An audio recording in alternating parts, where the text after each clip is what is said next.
नमस्कार प्रेक्षकांनो, आपण पाहणार आहोत सध्या मालिकेत खूपच इंटरेस्टिंग आणि नवनवीन ट्विस्ट झालेत. इथे मात्र फायनली आता जय आणि शर्वरी या दोघांच्या लव्ह स्टोरीला सुरुवात झाली. त्यामुळे प्रेक्षक मात्र जाम खुश आहेत. खरंच ना, इतक्या दिवस ज्या क्षणाची वाट पाहत होते, फायनली तो क्षण आता जवळजवळ येतोय. आणि फायनली इकडे शर्वरी आणि जय या दोघांच्या नात्याला नवीन एक सुरुवात होती. इथे मात्र आता हे सगळं चालू असताना चक्क ही तेजस्विनी मात्र तिला सगळं खूप खटकायला लागतं. कारण जयचं बदलणारं वागणं हे मात्र तिच्याबरोबर लक्षात आलेलं असतं. आता जय एवढा डाएट करणारा, जिम करणारा, पण तो मात्र अगदी शर्वरीसारखा वागायला लागलाय. त्याचमुळे प्रेक्षकांनो शर्वरीला देखील खूप याचं आश्चर्य वाटतंय. तिलाही समजत नाही नक्की काय चाललं या शायनरचं.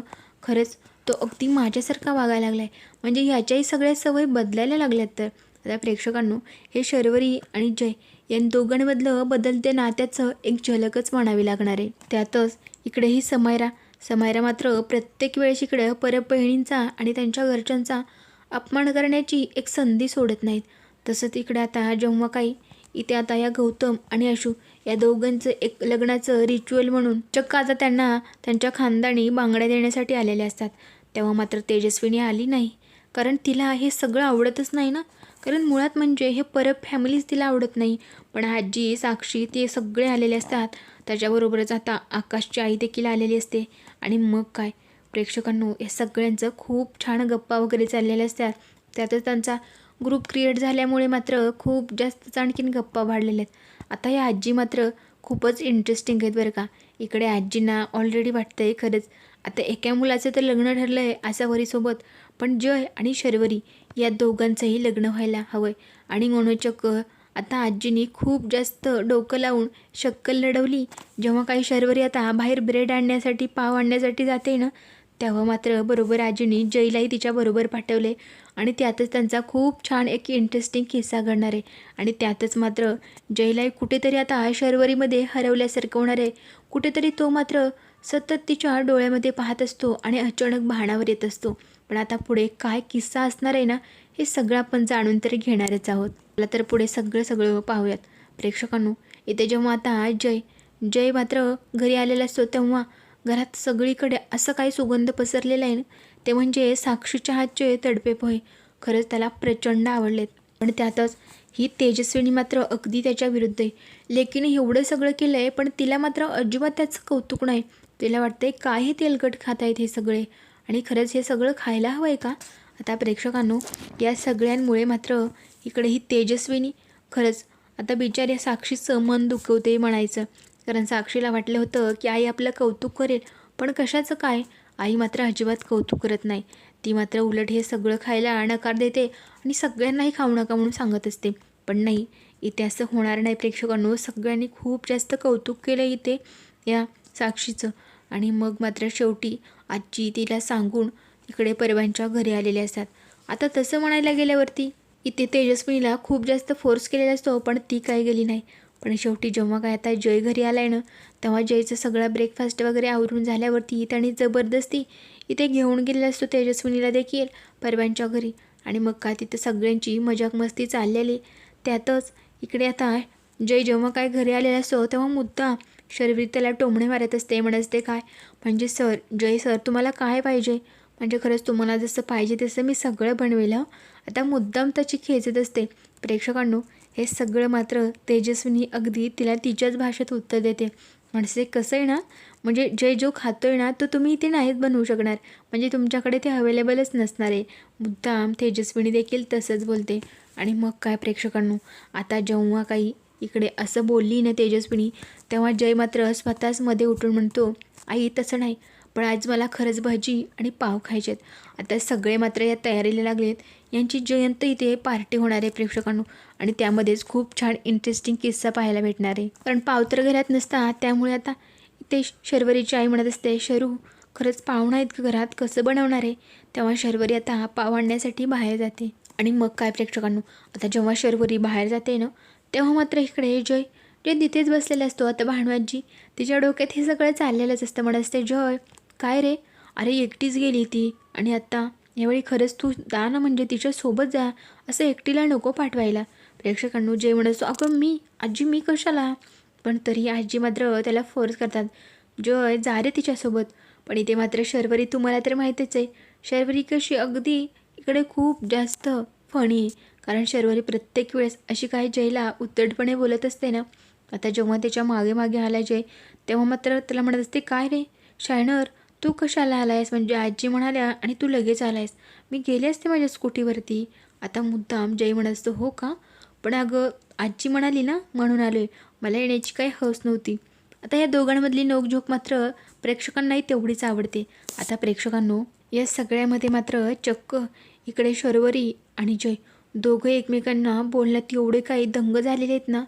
इथे शर्वरी म्हणत असते, काय रे शायनर, पण खरंच तुझ्या सवयी वरचेवर बदलायला लागल्यात, म्हणजे माझ्यासारख्या व्हायला लागल्यात, हो की नाही. तेव्हा एक क्षणी आता जय देखील अगदी दचकून तिच्या डोळ्यात पाहत असतो आणि मध्येच भाणावर येतो. हे मात्र जयचं आता नेहमीचंच झालं आहे. तो सतत शर्वरीच्या बोलण्यात, तिच्याकडे पाहण्यात तसंच हरवून जातो आणि मग अचानकच भाणावर येतो. तेवढ्यात प्रेक्षकांनो शर्वरी म्हणत असते, शायनर काय, कुठे लक्ष आहे तुझं, मी काय विचारते, म्हणजे खरंच तुझ्या सवय बदलतात का. अरे तू एवढा डाएट फॉलो करणारा, पण आज अचानक चक्क भजीपाव वगैरे असं ऑइली, तू तर कधी खात नाहीस ना. पण तेव्हा जय मात्र तिला चांगलं सडेतड उत्तर देतो. पण असते, म्हणजे अगं ठीकच आहे ना, एखादा दिवस चीट डे असू शकतो आणि आज माझा चीट डे असं समजतो. मुळात म्हणजे कसं आहे ना, मला ना हे असं सगळं खायला नाही आवडत, पण म्हटलं आज आपण पोटाचं शरीराचं न ऐकता आपल्या जिभेचं ऐकावं, म्हणून मी ठरवलं आज की खायचं. आणि असंही पाहुण्यांच्या घरी आलोत ना, त्यामुळे ऑफकोर्स हे खायला काहीच प्रॉब्लेम नाही. प्रेक्षकांनो, आता दोघांची रस्त्यात देखील सतत नोकझोक होत असते. त्यातच मात्र इकडे जय म्हणत असतो, तू जरा जास्तच ॲटिट्यूड देतेस असं नाही का वाटत तुला. पण ते जय जय तसं म्हणत असताना मात्र शर्वरीला आता राग येतो. म्हणत असतो, ए शायनर, तुझ्या इतकं तरी अजिबातच नाही हं, तुझ्यात किती ॲटिट्यूड आहे ना ते तू स्वतः बघ एकदा आरशात, आणि मग समजेल तुला. इथे मात्र दोघांचं चाललेलंच असतं. घरी प्रेक्षकांनो, घरी मात्र खूप जास्त आता इकडे गप्पा रंगलेले असतात. आजी म्हणत असतात, खरंच ना आपण आता लवकरात लवकर काही ती साखरपुड्याचं बघायला हवं आहे, म्हणजे कसं ना एकदा सगळं ठरलं ना की मग ठरलं तर. आता हे सगळं ऐकून तेजस्विनीला मात्र प्रचंड राग येत असतो, पण चेहऱ्यावर मात्र खोटं हसू आणून सगळ्यांशी बोलत असते. त्यातच ही समयरा अगदी तेजस्विनीसारखीच आहे. तेजस्विनीनं समयराला शब्द दिला आहे, काय जरी झालं ना तरी तुझंच लग्न इकडे गौतमशी होणार आहे.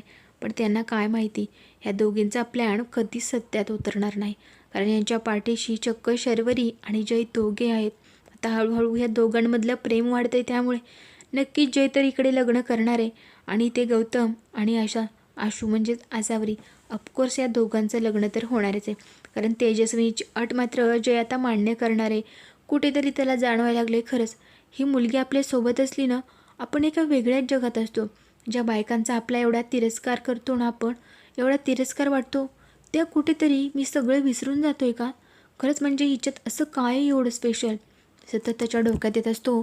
आणि तो मात्र अगदीच भाणार पोहून तिच्याकडे बघत असतो. शर्वरीमध्येच चुटकी वाजून त्याला भाणावर आणत असते. पण असते, शायनर तुझं काय चाललंय, अरे म्हणजे सतत मी तुझ्याशी बडबड करते, तुला मूर्ख वाटले का रे, मी तुझ्याशी बोलते, तू मात्र वेगळ्याच विचारात आहे, काय चाललंय तुझ्या डोक्यात नक्की, सांगशील मला, ऑफिसमधलं काही आहे का, म्हणजे त्याच्यावर काही असेल तर आपण बोलू शकतो ना. पण जय म्हणत असतो, नाही नाही असं काहीच नाही, आणि मी कशाला काय विचार करू, आणि सध्या आता विचार करण्याच्या ठिकाणीत का आपण पाव घेण्यासाठी आलोत. आता प्रेक्षकांनो, घरी गेल्यावरती चक्क इकडे शरू मात्र जेव्हा काही घरी येणाऱ्यांना सगळं सामान वगैरे पाव घेऊन वगैरे, तेव्हा मात्र ती आपसुकच अशी या जयला मात्र भजे खाऊ घालणारे स्वतःच्या हाताने, आणि खऱ्याचे खूप इंटरेस्टिंग वाटणारे हे सगळं मात्र तेजस्विनीने बघितले आणि तिचं मात्र खूप जास्त संताप व्हायला लागतो. ही स्वतःला समजते काय, म्हणजे दिवसेंदिवस तिचं वागणं आणि तिचं कौतुक जरा जास्तच वाढत चाललं आहे.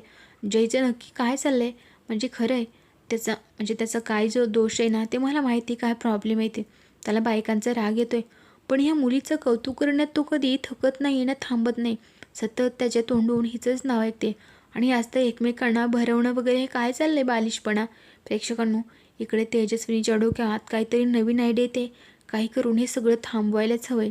आता प्रेक्षकांनो, कुठेतरी ते जयला मात्र घरी गेल्याच्या नंतरही सतत डोक्यात तिचाच विचार चालू असतो. सतत त्याच्या डोक्यात मात्र शर्वरी डोळ्यासमोर दिसत असते आणि डोक्यात देखील सतत शर्वरीचे बोलणं, तिचं सतत ते बडबड करणं तेच सारखं चाललेलं असतं. इकडे शर्वरीचं काही वेगळं नसतं. खरंच ना, शायनर म्हणजे छान आहे, माणूस म्हणून खरंच माणुसकी तर आहे त्याच्यात. कधी कधी करतो जरा अतिच, पण खरं तर चांगलाच आहे. आता प्रेक्षकांनो पुढे जाता इकडे चक्क जय मात्र शर्वरीला पार्टीसाठी इन्व्हाइट करणार आहे आणि तिथे खरंच खूप जास्त इंटरेस्टिंग असा भाग असणार आहे पुढचा. त्यासाठी आपल्या चॅनलशी कनेक्ट राहा, जेणेकरून खूप छान इंटरेस्टिंग अपडेट तुम्हाला भेटेल. आणि सबस्क्राईब करायला अजिबात विसरू नका.